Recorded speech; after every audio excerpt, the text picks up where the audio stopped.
नमस्कार। आइए सबसे पहले बात कर लेते हैं कनिष्ठ उंगली की। कनिष्ठ उंगली ज्ञान की उंगली। अच्छी प्रकार से आपके पास ज्ञान है, अच्छी भाषा शैली है, बुद्धि का सही इस्तेमाल करते हैं, साथ ही साथ अपनी योजनाओं को स्वयं की सलाह से करेंगे तो जीवन में उन्नति भी प्राप्त करेंगे। अच्छी याददाश्त बुढ़ापे तक बनी रहेगी। अभी कोई ऐसा चिन्ह नहीं है उस उंगली के ऊपर जिससे मैं कह सकूं कि आप गलत डिसीजन ले सकते हैं। आइए बात करता हूँ सूर्य की उंगली की। सूर्य की उंगली जब शनि की उंगली के साथ मिला देते हैं तो यहाँ पर यदि किसी प्रकार का गैप रहता है तो वह व्यक्ति के जीवन के अंदर कुल मिलाकर के पैतृक यानी कि कुल मिलाकर पैतृक संपत्ति हो तो उसमें विवाद का सामना, या अब व्यक्ति चाहकर भी अपने माता पिता की सेवा नहीं कर पाता है अपने स्तर की। बात करते हैं फर्स्ट पर्व पर। ये सूर्य की उंगली है और सूर्य की उंगली मानसिक चिंताओं के लिए, डिप्रेशन के लिए, यहाँ कुल मिलाकर दिमाग में गर्मी, यहाँ टेंशन हो जाना, यहाँ इस तरह का कट जब तक लगा रहेगा तब तक आपके साथ ये स्थिति बनी रहेगी। आइए शनि की उंगली की बात कर लेता हूँ। शनि की उंगली अपने आप में टर्न लेकर के है, यानी आपके जीवन के अंदर जब शनि की ढैया 7:30 आएगी तो थोड़ा आपको परेशानियों का सामना करना पड़ेगा। कुल मिलाकर के आपको जीवन में मेहनत करनी पड़ेगी, तभी जाकर के आप सफलता को प्राप्त करेंगे। ये आसानी से सफलता दिलाने वाली उंगली नहीं है। बृहस्पति की उंगली अनुकूलता के साथ में खड़ी है, यानी कि जीवन के अंदर यदि कुल मिलाकर कहें तो अच्छी भाषा शैली है और आप अच्छा खासा ध्यान ज्ञान भी रखते हैं, पूजा पद्धति में भी ध्यान रखते हैं और सीधे सीधा ईश्वर भक्ति में भी ध्यान रखते हैं। तो ये मिलाकर अपने आप में अनुकूल उंगली। बात कर लेते हैं आपके बुध पर्व की। बुध का पर्व और बुध के पर्व पर ये खड़ी हुई रेखाएं, यानी कुल मिलाकर के जब ये खड़ी रेखाएं बुध पर्वत पर होती हैं तो ऐसे व्यक्ति के पास स्थिति कुछ भी क्यों ना सही, व्यक्ति के पास धन के आगमन निरंतर रूप से बने रहते हैं, साथ ही साथ उसको संतान सुख सहयोग भी प्राप्त होता है। तो चिंता ना करें, कैसी भी स्थिति है धन के आगमन तो आपके पास बने रहेंगे। आइए बात कर लेते हैं सूर्य के पर्व की। सूर्य का पर्व यश का पर्व, और यश के पर्व पर खड़ी हुई रेखाएं इस बात को बताती हैं कि ऐसा व्यक्ति चाहे तो उसे बहुत थोड़ा देर लग सकती है, लेकिन ऐसी बात नहीं है कि उसको राज्य सरकार से संबंधित संविदा की जॉब या किसी अच्छे सेक्टर के अंदर प्राइवेट के अच्छी जॉब मिलने के संकेत जो हैं वो आपके पास में यहाँ पर मौजूद हैं। कुल मिलाकर के सूर्य की एक रेखा बुध पर्वत को भी देखती है, यानी कि कुल मिलाकर के आप बिल्कुल थोड़ा सा घर से दूर रह करके या घर के दूर से जुड़ी यात्राओं के द्वारा धन कमाने के अच्छे योग दिखाई देते हैं। धन पर्व की बात कर लेते हैं। आपका धन का पर्व और धन का पर्व दो खड़ी रेखाओं के बीच में बनाता हुआ ब्रैकेट, यानी कुल मिलाकर के निश्चित रूप से कहते हैं अंत भला तो सब भला, यानी आपके जीवन के अंदर बहुत ही अनुकूल स्थिति वह रहने वाली है और वो है 55 वर्ष के बाद की। तो ये 55 से बाद की है, पहली कैसी है वो मैं अभी बोलने वाला हूँ। आइए बात करता हूँ एक और पर्व की जिसको बोलते हैं ज्ञान का पर्व, यानी बृहस्पति पर्व, और बृहस्पति पर्व से निकलने वाली और एक खड़ी रेखा भी यहाँ पर है। तो यानी कुल मिलाकर के आपके जीवन के अंदर आपका स्वयं का मकान होगा और साथ ही साथ आप योजनाओं के द्वारा धन भी प्राप्त करेंगे। तो चलिए ये भी आपका यहाँ पर दिखाई दिया। अब बात करूँगा यहाँ पर मैं आपकी सीधा हृदय रेखा के बारे में। हृदय रेखा, और यहाँ से हृदय रेखा निकल करके चलती है और सीधा जा कर के लगभग शनि पर्व के थोड़ा सा अगले हिस्से के अंदर चली जाती है। जब इस प्रकार की हृदय रेखा होती है और साथ ही साथ ऊपर नीचे गिरने वाली रेखाएं भी हों हल्की हल्की, तो व्यक्ति के मन के अंदर कुछ ना कुछ व्यथित परेशानियां चलती रहती हैं। अब बात करूंगा यहाँ पर मंगल पर्व की। मंगल पर्व से निकलने वाली ये रेखा देखिए कितनी शानदार रेखा। मंगल पर्व का यहाँ पर शनि के साथ संपर्क बना देने वाली रेखा है, जिनके बाद में मैं बोलने वाला हूँ कि आपको उनका किस किस क्षेत्र के द्वारा आपको लाभ मिलने वाला है। ये साहसिक रेखाएं हैं जो आपको जीवन के अंदर धन दिलवाएंगी। दूर की यात्रा का भी इसके अंदर संकेत है और दूर की लोगों से जुड़ करके धन कमाने का संकेत भी इन रेखा के अंदर पूरी तरीके से विराजमान है। द्वितीय मंगल पर्वत की बात करूं तो यहाँ पर भी द्वितीय मंगल पर्व तक आपकी जो मस्तिष्क रेखा है वो पहुँची है। कहीं ना कहीं राज्य सरकार का इन्वॉल्वमेंट इनके अंदर भी आया है, यानी कि कुल मिलाकर के किसी झगड़े का, झंझट का, मुकदमे का वो यहाँ पर नहीं दिखलाई पड़ता है। तो कुल मिलाकर ये अपने आप में एक अच्छी रेखा यहाँ पर विराजमान मिली। अब मैं बात करूँगा आपकी बुद्धि रेखा की, और बुद्धि रेखा में यहाँ से लेकर के यहाँ तक दीप बना हुआ है। जब ये रेखा बुद्धि रेखा यहाँ से चलती है और शुरू में इतनी आयु तक यहाँ दीप बनता है, तो ये लगभग समझ सकते हैं आप कि लगभग 31-32 वर्ष तक ये आपकी बुद्धि रेखा के अंदर दीप जब बनेगा तो यहाँ आपको मानसिक टेंशन देगा, डिप्रेशन देगा, कुल मिलाकर चिंता का कारण बनने वाली। परंतु जाकर के मंगल से मंगल रेखा पहुँचती है तो कौन कौन से कार्यों से व्यक्ति को लाभ मिलता है, मैंने देखा है व्यक्ति दूर स्थानों से जुड़ करके धन ज़्यादा कमा पाता है। अब बात करूंगा आपके चंद्र पर्वत की। चंद्र पर्वत से निकलने वाली रेखाओं का संबंध जाकर के बना यहाँ दूर स्थानों से जुड़ करके आपके जीवन के अंदर, जब तक घर से दूर आप नहीं जाएंगे, जब तक दूर यात्राओं से आप धन नहीं कमाएंगे, तब तक आपके जीवन में धन का उदय नहीं होगा। साथ ही साथ शुक्र पर्व से निकल करके जब ये रेखाएं निकलें तो ऐसा व्यक्ति दूर स्थानों से जुड़ करके धन कमाता। एक सवाल का जवाब और भी है।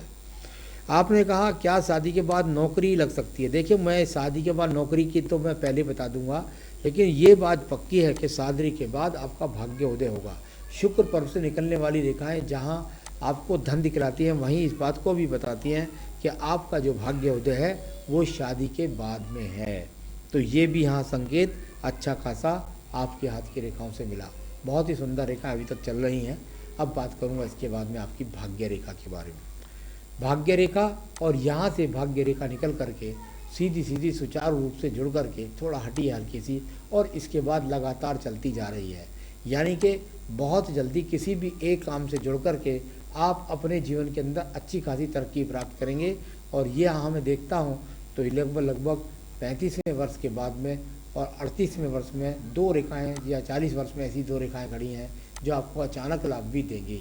तो शुक्र पर्व का ये इन्वॉल्वमेंट बहुत अच्छा है और भाग्य रेखा के साथ ये जुड़ा है। यानी कि जब पत्नी आएगी तो उनके आने के बाद असली भाग्य उदय आपका होगा। तो चलिए, ये मैंने रेखा बताई। एक ये रेखा आपके मंगल पर्वत से जाकर के सूर्य पर्वत को निकली, यानी कि आपको निश्चित रूप से जो जोड़ने वाली रेखा है वो इस बात को बताती है कि कुल मिलाकर के आपका जीवन सही रहने वाला है। ये आपको रेखाएं दो बोल चुका मैं पहले। अब बात करते हैं इसके बाद आपके सीधे सीधे सवालों के बारे में। सबसे पहला सवाल है, क्या गवर्नमेंट जॉब मिलेगी? तैयारी कर रहा हूँ। देखिए, मैं एक बात आपको बता दूँ कि आप निश्चित रूप से यदि मेहनत करें तो आपको गवर्नमेंट जॉब मिलने के काफ़ी अच्छे संकेत हाथ के अंदर मौजूद है। लेकिन अगर आप भ्रमित रहेंगे और भ्रमित करके आप टारगेट को से भ्रमित हो जाएंगे तो गवर्नमेंट जॉब मिलेगी कहाँ। तो उसके लिए मैं कुछ पूजा भी बताने वाला हूँ और कुछ बात और भी आगे मैं बोलने वाला हूँ। तो अच्छे खासे यहाँ पर अगर वहाँ नहीं मिलेगी तो आपको अच्छे प्राइवेट सेक्टर में भी जॉब मिलने के योग यहाँ पर विराजमान हैं। तो चलिए, ये मैंने आपको बताया। प्राइवेट में ज़्यादा टिक नहीं पाते हैं। अभी जहाँ आपकी 30 वर्ष की आयु है, उससे पहले आपके हाथ की जो रेखाएं हैं उनके अंदर काफ़ी कुछ राहु रेखाओं ने आपके हाथ की भाग्य रेखा को काटा हुआ है। यानी कुल मिलाकर के इसलिए आप प्राइवेट जॉब में नहीं टिक पाते हैं। टेक्निकल फील्ड कैसा रहेगा, चलिए उसके बारे में अभी आपको बोलने वाला हूँ और 3-4 सवाल का एक साथ जवाब दूंगा आपको।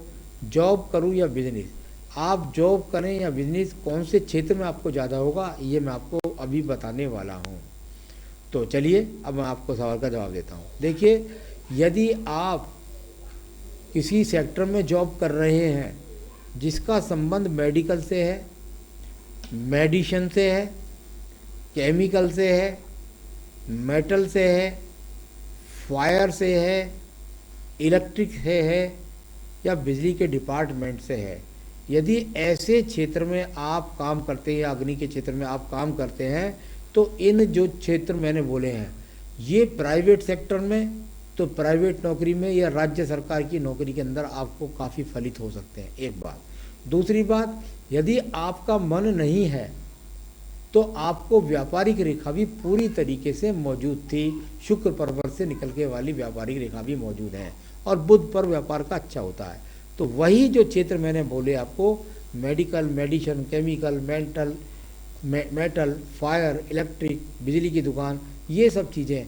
लेकिन इन सब चीज़ों के अंदर आपको जब तक सप्लाई नहीं जोड़ेंगे तब तक आपको जीवन में सफलता प्राप्त नहीं होगी।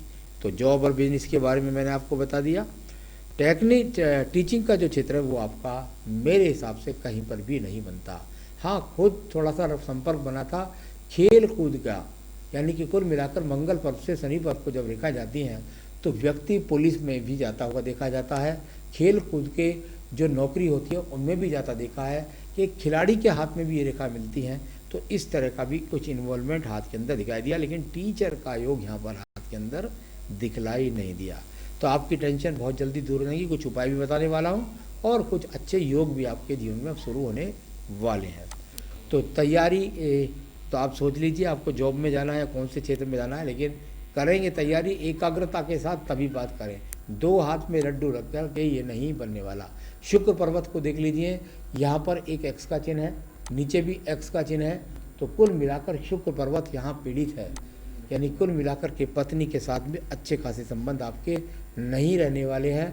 और इस समय यहाँ शुक्र पर्वत अच्छा नहीं है, संसाधनों के लिए आप बहुत विचलित हैं, बहुत बेकरार हैं, इस प्रकार की यहाँ पर दर्शाने वाली रेखाएं भी मौजूद हैं। तो चलिए, किसी प्रकार के बहुत कर्ज के योग हिसाब किताब नहीं दिख रहा, कोई बहुत बड़े रोग की बात नहीं दिखलाई दे रही। यहाँ मंगल रेखा, वो संजीवनी रेखा आपके पास है, जो आपको जीवन में लगभग 27 वर्ष से लेकर के और 55 वर्ष तक सब मुसीबतों से निकाल करके भी ले जाने वाली रेखा है। संतान की बात करते हैं तो ये आयु रेखा की बात करते हैं, तो आयु रेखा कुल मिलाकर 76 से 77 वर्ष की आयु रेखा भी हाथ में मौजूद है। संतान रेखा आपके हाथ के अंदर नज़र नहीं आ रही। केतु पर्वत पर यदि मैं देखूं तो यहाँ जो रेखाएं हैं वो इस प्रकार की हैं जो आपको पूजा पाठ, ध्यान या किसी भी प्रकार के आध्यात्म में भाग नहीं लेने देगी, ना ही किसी प्रकार का कोई लॉटरी योग है। राहु क्षेत्र देखते हैं तो वहाँ पर भी कोई ऐसा योग नहीं दिखाई देता कि आपको कोई अचानक लाभ मिलने वाला है, लॉटरी से लाभ मिलने वाला, इस प्रकार का कोई भी राहु पर्वत पर भी संकेत नहीं है। तो चलिए मैं आपको कुछ पूजा बता दूं कि जिन पूजा पाठों की यदि आप करेंगे तो आपके जीवन के अंदर आपको अच्छा खासा धन लाभ भी मिलने वाला है। और कुल मिलाकर के आपको क्या पहनना चाहिए ये मैं आपको बताता हूँ। देखिए, मूंगा पहने इस उंगली के अंदर, यहाँ मूंगा पहने, आपको मिल जाता है तो ठीक है, नहीं तो हम मंगूठी बनवा करके आपको आपके स्थान तक पहुँचा सकते हैं, आपको सैंपल दिखा करके। बेहतरीन मूंगा पहनना है, एक बात जो आपका साहस बना रहे, आपकी टेंशन ख़त्म हो, आपका डिप्रेशन ख़त्म हो और बिल्कुल आप लड़ते हुए चले जाएं अपने युद्ध को। साथ ही साथ आपको शनि देव के पीपल पर जाकर के एक तेल का दीपक भी जलाना चाहिए। यहाँ थोड़ा हर प्रत्येक शनिवार को जाएं शाम के समय और उसके बाद हनुमान जी के दर्शन करके आएँ। मंगलवार को भी हनुमान जी का प्रसाद बाँटें, हनुमान जी के दर्शन करके मंदिर से आएँ। साथ ही साथ रोजाना पूजा में रुद्राष्टकम, शिव जी की पूजा होती है, उसे नित्य अपनी पूजा के अंदर जोड़ लीजिए। जीवन में आप सुखी रहें, यही मेरी शुभकामनाएं। नमस्कार।